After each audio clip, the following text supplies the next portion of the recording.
পহেলা ফাল্গুন বাঙালির জীবনে চিরকালীন এক অনুভূতির প্রকাশ। ঋতুরাজের আগমনে বর্ণিল দুয়ার খুলেছে প্রকৃতিতে, তার সাথে যোগ হয়েছে বিশ্ব ভালোবাসা দিবস। তাই দেশজুড়ে ২ উপলক্ষ উদযাপনে আয়োজন হয়েছে নানা অনুষ্ঠান।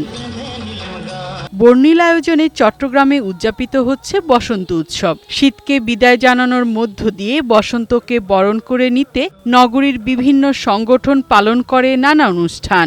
নগরীর পাহাড়তলীতে বোধন আবৃত্তি পরিষদের আয়োজনে নাচ গান আবৃত্তির মাধ্যমে বরণ করে নেওয়া হয় ঋতুরাজকে।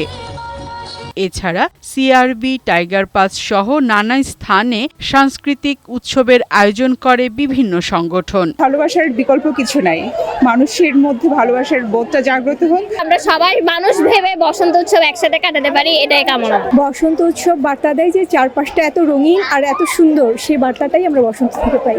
খুলনা বিশ্ববিদ্যালয়ের বাংলা বিভাগের উদ্যোগে আয়োজন হয় বর্ণাঢ্য শোভাযাত্রা। পরে অদম্য বাংলার বেদিতে অনুষ্ঠিত হয় মনোজ্ঞ সাংস্কৃতিক অনুষ্ঠান। আবিররাঙা বসন্তের প্রথম দিনকে আরও রঙিন করেছে ভালোবাসা দিবস। বসন্ত আর ভালোবাসার রঙে তাই মিলেমিশে একাকার মানুষ ও প্রকৃতি।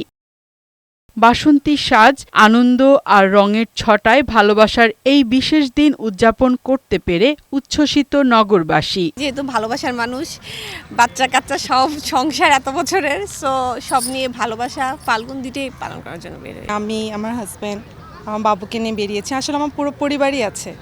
এটা একটা অন্যরকম ব্যাপার আর কি, যে একটা দিবস সবাই একসাথে পালন করা। ফাগুনের প্রথম দিনে ভালোবাসা দিবস দোলা দিয়েছে নাগরিক ব্যস্ততায়।